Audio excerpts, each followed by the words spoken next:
All right. We kick this off to give it a shot. We'll call this one brought to you by Bubly Sparkling Water. They don't sponsor anything. I just like the taste and, yeah.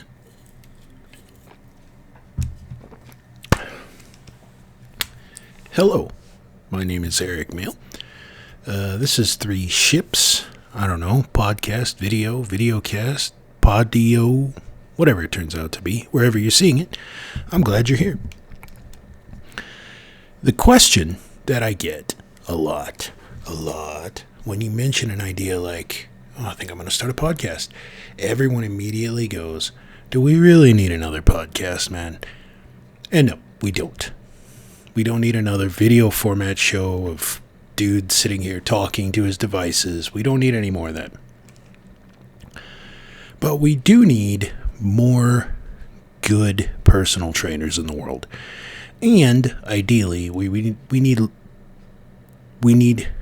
fewer bad ones as well. That's where I come in.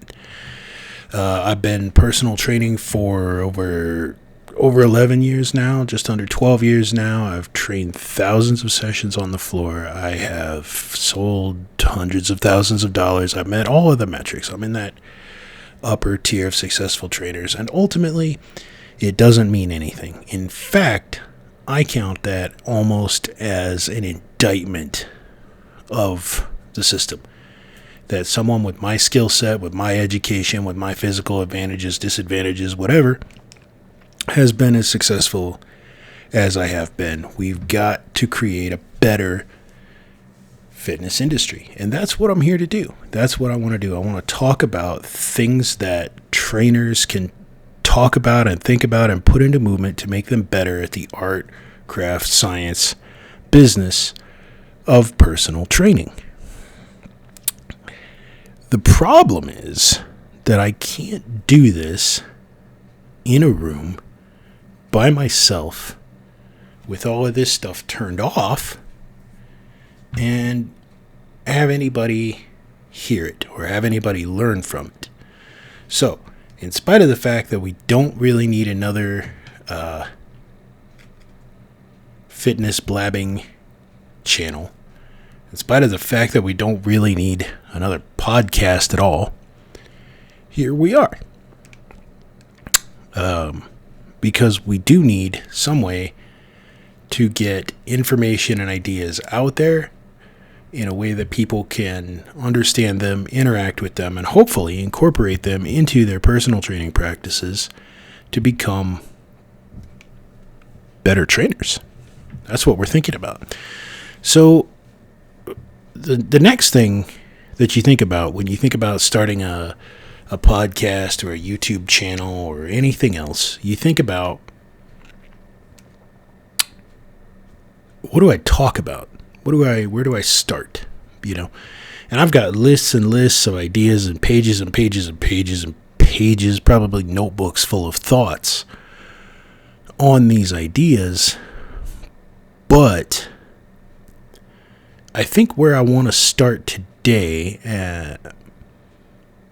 since it's just us, is talking about why I think personal training is important and why I think we need more and better, or specifically more better personal trainers.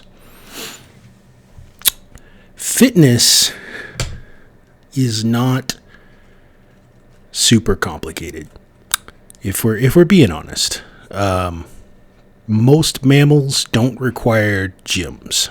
They just moving around, eating food, living life kind of gets them where they need to go.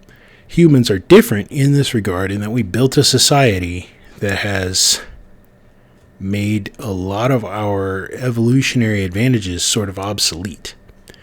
We don't suffer the extreme vicissitudes of winter the way that other mammals do. We don't suffer the wrath of the sun coming and going the way other mammals do, as proven by the fact that I'm sitting under an artificial light in an artificially climate-controlled room right now. Probably so are you. If not, you're at least almost certainly heading to one. And if you are watching from the depths of the woods, thank you very much. I appreciate you being here anyway. But the fact is, because our modern lifestyle doesn't require us to move around a lot and doesn't require us to do a lot of these things, fitness and working out become important. They become the outlet for our bodies to do the things that our bodies have evolved to do, which is to move around. We move. We're movement-based creatures. There's mounting evidence in psychology and psychiatry that indicates that when we don't move around, it actually harms our brains as well. It's a theory, I believe it's called motor chauvinism, right? The idea that the brain's first job is to sort of be an engine and an operating system for the body.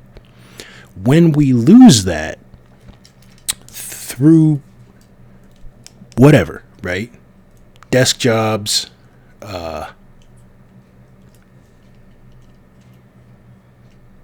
power steering, whatever the case may be, right? Anything that makes us not have to work as hard as we used to have to work generations and generations and iterations of civilization ago. We have to replace that movement somewhere. And this is where it can get complicated because we also don't have all day to just do it and just figure it out the way we would have back when we were, apes trudging our way through the wilderness. We have to move more intelligently than we have. Now, I say intelligently.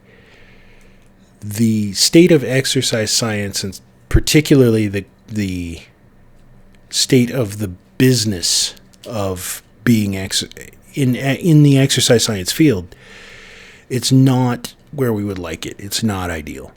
I'm sure if you clicked on something with whatever this name is, you're aware there are a lot of academics in the space that are somewhere between poser and grifter.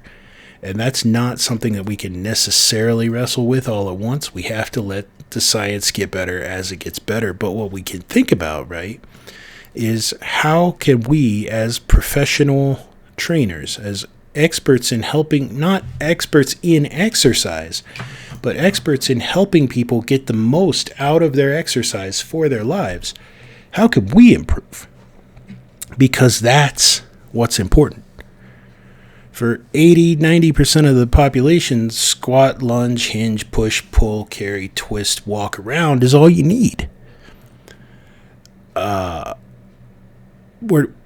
It's not about the specific movements per se, because most of it will get them there, right? It's about fine-tuning it enough so that they feel comfortable and excited about doing it. There's a quote, I forget who said it. Somebody said, if the answer was a lack of knowledge, we'd all be millionaires with six-pack abs. That very much is the case. Like, a lot of it comes down to how do I get started and how do I get going and how do I stay excited? And that's what trainers do. We're not here to explain to the world that you need to exercise. Most people know that.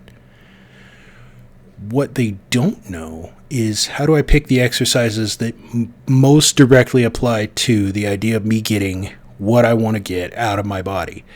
And then how also do I figure out what exactly it is I would like to get out of my body? Because again, remember, most of us aren't moving all that much in our day-to-day. And so a good personal trainer is someone who works with an individual to help them sort of reunite with this sacred ancient idea that we were built to move and built to enjoy movement. Can we find the movements that we like?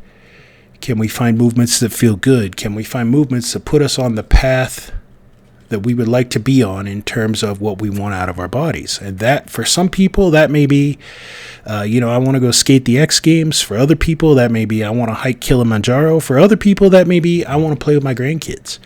Or I want to lose enough weight that when the time comes, I can walk my daughter down the aisle. Or whatever it may be, right? We want to help them connect with the certainty that they can do that.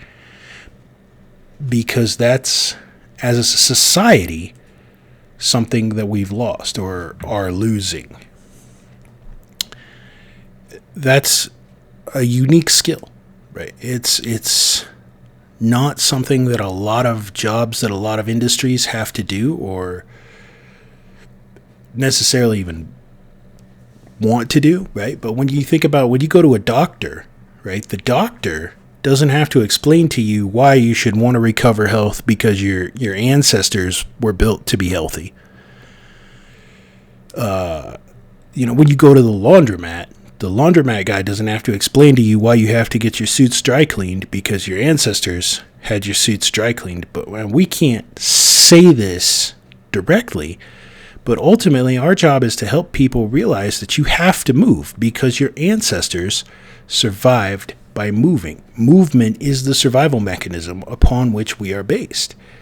And as we see obesity rates rise and mental health crises going up and heart rate problems going up and drug addictions related to, body fat and stress and everything else on the rise, that implies that as an industry, fitness is failing. We're not doing good enough work. We're not convincing people that the solution is somehow, in some way, to be moving more, to be exercising more, to be physical and present in our bodies more. This is not me being some kind of a woo-woo, I'm not here to sell you a yoga retreat or any of that kind of nonsense. I'm just here to say that the reason personal training is so important is that for that hour every week or month or twice a week or whatever it may be, we have an opportunity to help people be the most human versions of themselves, to think about their actual human hopes and dreams and goals and desires, unique to them, as unique as their bodies are. And then we go after that. And when we do that, their brains are happier, their bodies are healthier, their mental health is better because they're more in alignment with what the entire system is meant to do. The way we make a living doing that is a different set of questions. That's where we get into, sales and branding and advertisement and all of those things that absolutely do matter.